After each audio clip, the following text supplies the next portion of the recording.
Will Aaron Rodgers be the Giants quarterback in 2025? Welcome back to the Empire State Sports Report podcast, where we talk everything Giants, Yankees, and Mets. Today is strictly Giants, my friends. My name is Adrianna, your host, and there has been a lot of chaos around the Giants in the last week. So let's get into it, shall we? We've already talked a bit about Matt Stafford, and the Giants supposedly offered him $55 million a year for 2 years, and that was all guaranteed money. So we don't know what the draft picks were on top of that, but it's giving desperate GM, and I don't really like that. And I'm excited about free agency because I want this team to add some upgrades so desperately, but I'm a little concerned now.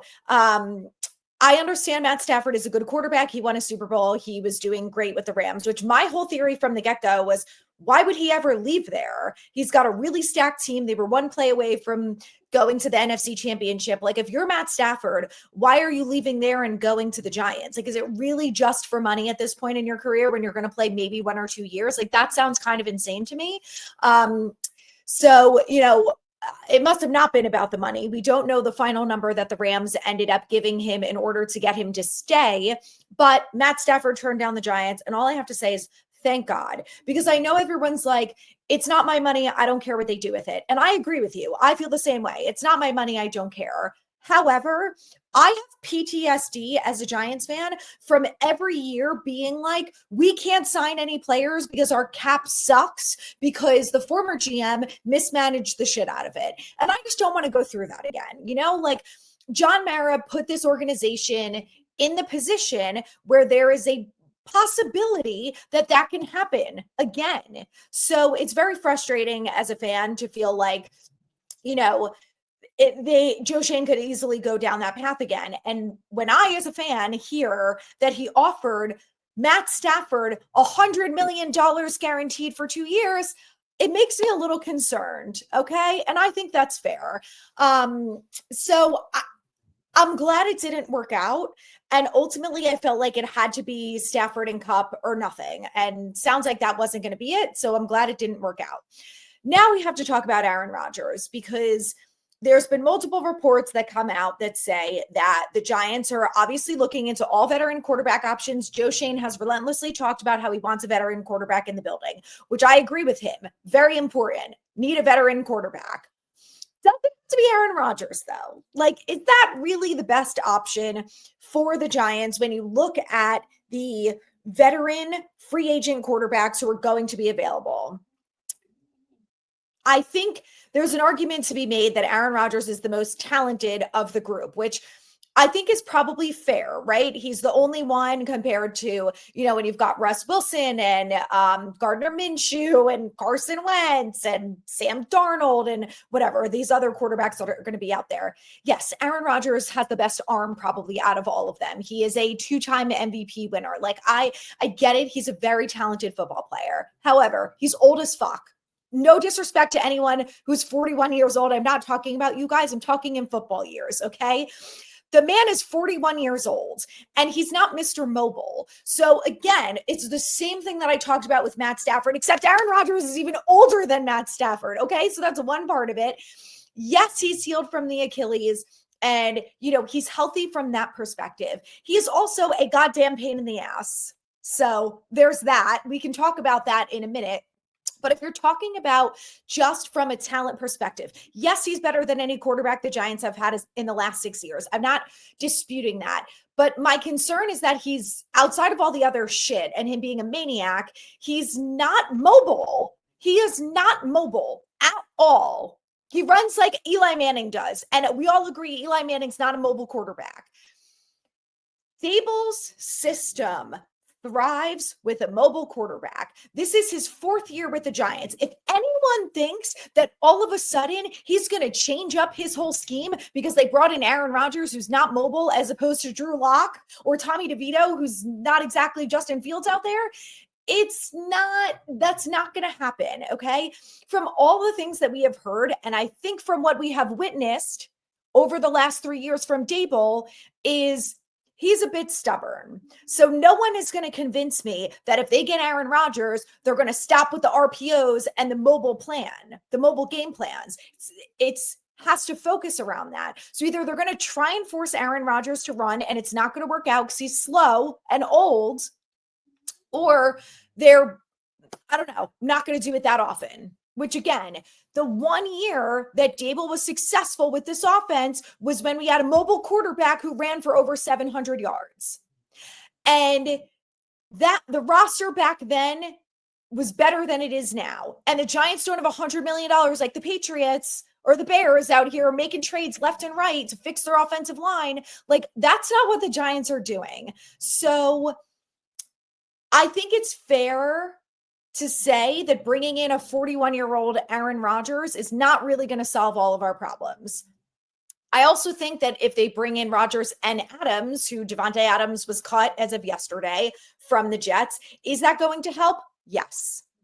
I think, again, it's the same thing. It has to be a package deal for me because we still need a wide receiver, and Malik Neighbors, and I agree that a veteran wide receiver is going to be very helpful. I think there's a 99.9% chance Darius Slayton is not staying. So when you look at the wide receiver room as a whole, it's very young and they need some leadership in there, especially when you look at the fact that Darius Slayton was telling Malik Neighbors where to line up last year. So they need a veteran, okay? Do I necessarily want it to be Devontae Adams? I don't know about that. But if you're going to take Aaron Rodgers, then you got to take Adams too. Like, just do both of them or none at this point. And I'm really concerned about Aaron Rodgers. Also, the people who are like, Aaron Rodgers is going to be really cheap. What on earth makes you think Aaron Rodgers is going to be really cheap? Because he's old? The man was making over $40 million a year with the Jets, and you think he's going to come to the Giants for $10 million? Like, I just don't understand the rationality behind that. What's your reasoning behind that? Why on earth do you think that? And someone else also tried to tell me on Twitter, on TikTok, that they think that Aaron Rodgers has been humbled. In what world has Aaron Rodgers been humbled? Okay. This is the man who did a 3-part documentary, who called himself an enigma, did a documentary about himself and his ayahuasca and healing journey. And you think this fucking man is humble? I'm sorry. It is not. No, absolutely not. We are not talking about the same person. You're talking about a different Aaron Rodgers that maybe existed 15 years ago, but this is not the same man, okay? So if you want him based on the football aspect, I get it. I truly do. I do think that from a talent perspective, he probably is the best out of the whole free agent group. But again, you're going to overpay a 41-year-old lunatic to be a good mentor to a rookie quarterback for a year. He's going to be a bridge quarterback. I don't, to me, like, it doesn't make any sense. It just doesn't make any sense. Like, I would rather pay Russ Wilson $5 million or $10 million for him to come in for 2 years and actually mentor a young quarterback. Because I know you don't think that Aaron Rodgers, the same Aaron Rodgers who was all pissed off at Matt LaFleur and the Packers because they drafted Jordan Love and he wasn't ready to stop playing, you think that that man is going to be a good mentor for Shadur Sanders? We are not living in the same worlds, you and I. We're just not. And that's fine. But I'm trying to bring some rationality to the situation and to the people who are living in La La Land. God bless. I want to live in La La Land with you. I just can't. Okay? So anyway, those are my thoughts on Aaron Rodgers. I don't think he's a great fit, ultimately. If they want to bring him in for $5 million, fine. For $5 million, I don't give a shit. He's better than Drew Lock for $5 million. Okay? I'll take that. But I just am worried about him in the locker room. I'm worried with him with the media. I'm worried that he is not the slightest bit humble. I am worried that it's going to be his way or the highway. And I am worried that him and Dable are going to literally kill each other. And this organization has been through enough shit, okay? And regardless of what they think inside the organization about how I feel about them, I love the Giants. I do. And I want the organization to be seen in a good light. I do, because I'm a fan and I want to go to games and I want to watch them win. And I want to be proud to wear my Giants gear around. And I think I can speak for a lot of us that right now, that is not how we feel. And it's unfortunate because I can't do anything to change that. So it's very frustrating. It feels like the fans are getting blamed and the podcasters, because we love this stupid fucking team. We're getting blamed as part of the organization's not looking in a good light. And all I have to say is I didn't make any of those decisions. So I'm happy to talk positively about the organization, but maybe make some moves that are going to make us feel like that. So with that being said, I will give you some moves that will make me as a fan thrilled to be a Giants fan this offseason. Number one, do not fucking bring in Aaron Rodgers, okay? I would rather have Russ Wilson, like I said. At the end of the day, whatever veteran quarterback they bring in outside of Justin Fields, every other veteran quarterback is going to be a 1 or 2 year deal. So at the end of the day, we're talking about a bridge quarterback. So in my opinion, Russ Wilson, who is more mobile than Aaron Rodgers, younger than Aaron Rodgers, a little more healthy than Aaron Rodgers, and actually going to be a good mentor towards a rookie quarterback, is a better fit. And you also know he's going to be cheaper than Aaron Rodgers. Him and his wife have extensively talked about New York. The Giants and Russ Wilson had really good meetings last year, and unfortunately it didn't work out. I think this is the perfect opportunity to bring Russ Wilson back into the building and sign him. I honestly would sign Russ Wilson for a 2-year deal, and here's what I would do.